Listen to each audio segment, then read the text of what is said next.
پھر اس کے بعد ہم ہاتھ باندھتے ہیں، طریقے دو ہیں، یا اہل حق ناف کے اوپر ہاتھ باندھتے ہیں جیسے امام شافعی، امام احمد ابن حنبل رحمہم اللہ کا طریقہ ہے، یا ناف کے نیچے ہاتھ باندھتے ہیں جیسے علماء حق علماء احناف کا طریقہ ہے۔ یہ دونوں طریقے شریعت میں ثابت ہیں۔ فوق السرہ ناف کے اوپر ہاتھ باندھو، تحت السرہ ناف کے نیچے ہاتھ باندھو، یہ طریقے چلے ہوئے آ رہے ہیں۔ جب ثابت دونوں ہیں، لکھے ہوئے دونوں ہیں، موجود دونوں ہیں، تحریر دونوں کی ہے، ثبوت دونوں کا ہے، اب بہتر اور بہترین کا فرق ہے، اچھے اور اچھے ترین کا فرق ہے، تو پھر عمل دونوں میں سے جس پہ چاہو کرو، لیکن ایک بہتر ہوتا ہے، ایک بہترین ہوتا ہے، ایک وی آئی پی ہوتا ہے، ایک وی آئی پی ہوتا ہے۔ تو آپ ذرا معاملے کو دیکھیں گے تو بات بن جائے گی۔ اب جب صحابہ سے دونوں طریقے ثابت ہیں تو میرے امام ابو حنیفہ صحابہ کے شاگرد کا اعلان ہے، جب پیغمبر کے صحابہ میں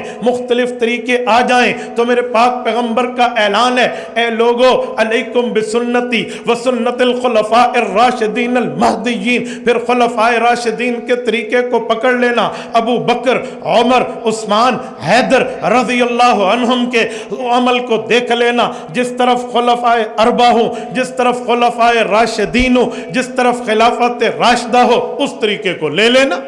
آؤ ہاتھ باندھنے کے مسئلے پر خلافت راشدہ کا موقف کیا ہے؟ آؤ ہاتھ باندھنے کے مسئلے پر پیغمبر کے ان 4 صحابہ میں کس کا فتویٰ موجود ہے؟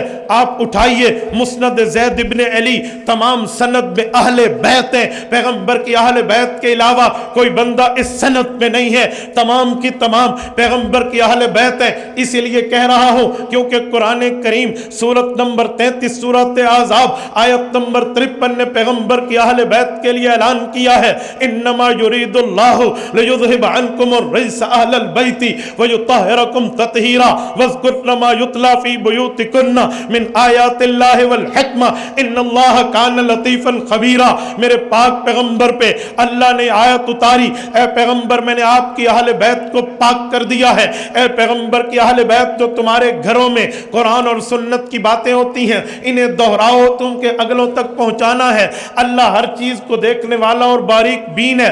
اس روایت میں تمام اہل بیت ہیں، اہل بیت کے علاوہ سند میں کوئی نہیں ہے۔ ہر مسند زید ابن علی میں یہ روایت موجود ہے، اور امام سلیمان بن الاشعث السجستانی رحمہ اللہ سنن نبی داؤد میں بھی اس روایت کو جگہ دیتے ہیں۔ حضرت علی المرتضیٰ فرماتے ہیں ان من السنہ، آؤ خلافت راشدہ کی دلیل لینا، خلیفہ راشد کی بات لینا، حضرت علی المرتضیٰ کا عمل لینا۔ فرمایا ان من السنہ، اے لوگو نماز تو پڑھو گے لیکن میں تمہیں طریقہ محبوب مصطفیٰ بتا رہا ہوں، طریقہ نبوی سمجھا رہا ہوں، طریقہ رسول دکھا رہا ہوں۔ ان من السنہ وضع الکف علی الکف فی الصلاۃ تحت السرہ، پیغمبر کا بہترین طریقہ یہ ہے، مسنون طریقہ یہ ہے، نماز میں بایاں ہاتھ نیچے ہو، دایاں ہاتھ اوپر ہو اور ناف کے نیچے ہو۔ خلافت راشدہ اس پر بطور دلیل ہے، خلافت راشدہ اس پر بطور دلیل فتویٰ موجود ہے۔ تو صحابہ کرام سے دونوں طریقے ثابت، تم ناف کے اوپر رکھو پھر بھی حق کا طریقہ، ناف کے نیچے رکھو پھر بھی حق کا طریقہ، بہتر اور بہترین کا فرق ہے۔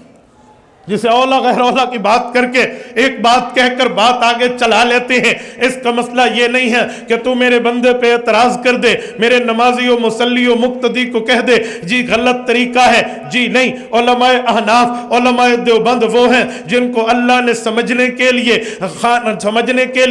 پڑھنے کے لیے درس گاہ دی ہے، مسئلہ سمجھنے کے لیے خان کہہ دی ہے۔ ہاں درس گاہ میں پڑھا جاتا ہے، خان کہہ میں سمجھا جاتا ہے۔ ہم تصوف کو بھی مانتے ہیں، ہم تدریس کو بھی مانتے ہیں۔ یاد رکھنا افلاک سے کھینچی جاتی ہے، سینوں میں اتاری جاتی ہے، توحید کی میں ساغر سے نہیں نظروں سے پلائی جاتی ہے۔